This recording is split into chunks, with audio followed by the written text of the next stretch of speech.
চৌধুরী যারা যখন আসে বাংলাদেশে, তারা তখন মনে করে যে এই প্লেয়ারদের মাধ্যমে তারাও কিন্তু তাদের একটা চান্স পেতে পারে বিদেশের কোনো লিগে, বিদেশের কোনো মাঠে। শুক্রবারই তাবিদ আউয়াল জানিয়েছেন, হামজা চৌধুরী দেশে আসলে হয়তো দেশের ফুটবলারদের আস্তে আস্তে বাইরে খেলার সুযোগ তৈরি হতে পারে।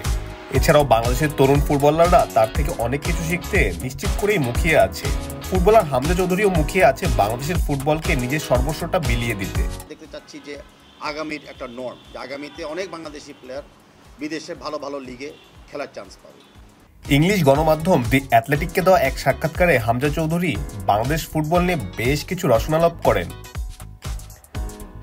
বাংলাদেশের বর্তমান ফুটবলের অবস্থা খুব একটা সুবিধাজনক অবস্থানে নেই, তবু নিজ দেশকে নিয়ে আশাবাদী হামজা সহযোগিতা করতে চান দেশের ফুটবলারদের। তিনি এ বিষয়ে আরও জানান, আমি শুধু মাঠে পারফর্ম করতে চাই না, বরং দেশের ফুটবলকে উন্নত করতে চাই। বাংলাদেশের তরুণ খেলোয়াড়দের উন্নত মানের প্রশিক্ষণ এবং আন্তর্জাতিক পর্যায়ের সুযোগ এনে দিতে চাই। হামজা জানান, আসন্ন তরুণ প্রজন্ম ইউরোপের লিগগুলো খেলার সুযোগ পেলে ধীরে ধীরে দেশের ফুটবলের কাঠামো উন্নত হবে।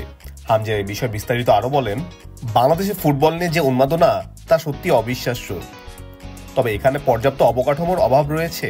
আমি চাই তরুণরা ইউরোপের সেরা লিগগুলোতে খেলার সুযোগ পায়। এটি শুধুমাত্র খেলোয়াড়দের জন্য নয়, বরং বাংলাদেশের ফুটবলের জন্য নতুন দিগন্ত খুলে দিবে। হামজা আরও বলেন, আমার লক্ষ্য শুধু জাতীয় দলে খেলা নয়, বরং তরুণদের জন্য এমন একটি প্ল্যাটফর্ম তৈরি করা যাতে তারা ইউরোপের শীর্ষ লিগগুলোতে খেলার সুযোগ তৈরি করতে পারে। হামজা যে এই প্রথম বাংলাদেশে আসছে, ব্যাপারটা এমন নয়। ছোটবেলা থেকে মায়ের সাথে বাংলাদেশে আসা যাওয়া রয়েছে এই ফুটবলারের। হামজার মায়ের বাড়ি মূলত সিলেটের হবিগঞ্জে, তাই মায়ের সাথে প্রায় দেশে এসে চায়ের শহর সিলেটে পাড়ি জমাতেন। এদিকে হামজা চৌধুরীকে বাংলাদেশের সংস্কৃতি বেশ প্রভাবিত করে। তিনি জানান, বাংলাদেশের সংস্কৃতির সঙ্গে আমার গভীর সম্পর্ক। আমার মা প্রতিদিন বাংলাদেশে খাবার রান্না করতেন, আমি বাংলা ভাষায় কথা বলতাম। এটি আমার জীবনের একটি অংশ। আমি চাই আমার সন্তানরাও এই সংস্কৃতির সঙ্গে পরিচিত হোক। আমাদের বিএফএর একটা অর্জন যে হামজা চৌধুরীর মতো একটা বড় টপ লিগের এবং টপ ক্লাবের প্লেয়ারকে আমরা বাংলাদেশে পেয়েছি।